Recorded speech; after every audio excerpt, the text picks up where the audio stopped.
আসসালামু আলাইকুম। মালঞ্চ ঈদগায় আজ ঈদুল আজহার নামাজ পৌনি 6টায় আরম্ভ হলো।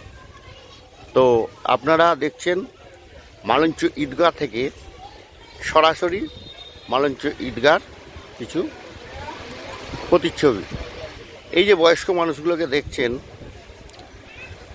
প্রত্যেকটা মানুষ সিনিয়র সিটিজেন, ওনাদের প্রত্যেকেই সহযোগিতা করছে।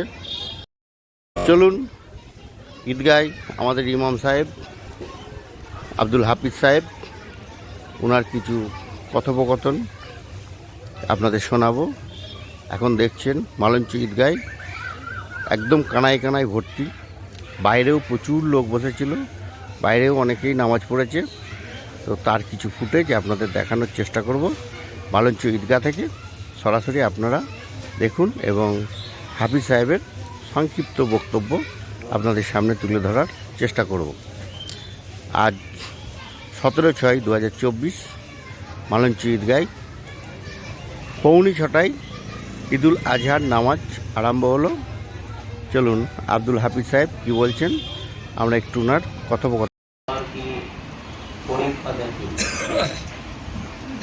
তো আমরা যেহেতু সেসব পরীক্ষাও হয় না, সেসব পরীক্ষাও দিতে হয় না। আমাদের শুধু কেনার উপকারটাকে মানা। আর যেমন আমরা সকলে মিলে এই 2 রাকাত ওয়াজিব নামাজ পড়তে এসেছি, আরও কিন্তু আমাদের ওদের যে সমস্ত খরচগুলো আছে, সে খরচগুলো কিন্তু আদায় করা আমাদের জন্য জরুরি অপরাধ আসবে। কিন্তু আমরা সেদিকে গুরুত্ব করি, সেদিকে নজর দিইনি, সেদিকে খেয়াল করিনি। তার কারণ আমাদের ফরজ হুকুম, যে ফরজ 5 ওয়াক্তের নামাজ যে আল্লাহ রাব্বুল ইজ্জত আমাদের উপর ফরজ করেছেন, সেই নামাজের আমরা গুরুত্বও দিইনি। তো ভাই, এখন ওয়াজ নেটের যুগে সবসময় শুনছেন, সবসময় জানছেন, বলছেন, কিন্তু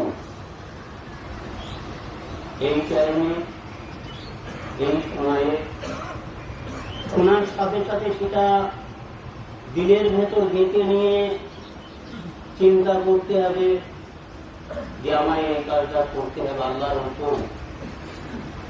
আজকে যেমন আল্লাহর হুকুম অনুযায়ী আমরা ঈদগাহে পৌঁছেছি, ভক্তের নামাজও কিন্তু আল্লাহর হুকুম, আমাদের পড়তে হবে। আর নামাজ না পড়লে আল্লাহর কাছে বরকত পেতে পারবো না। আজকে যখন আমরা কবরে যাব, কবরে গিয়ে আমরা একটা দোয়া করি যে মিনাহা খালাকনাকুম। দোয়াটা তো আমরা সবাই করি, মাটি দিয়ে তখন সবাই করি। তা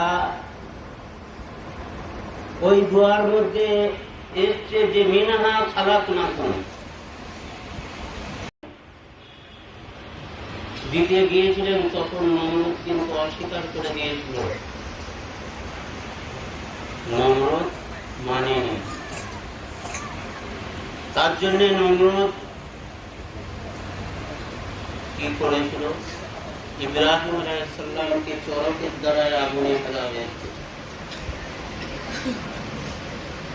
আল্লাহ রাব্বুল আলামিন আগুনকে হুকুম দিয়েছিলেন যে আগুন,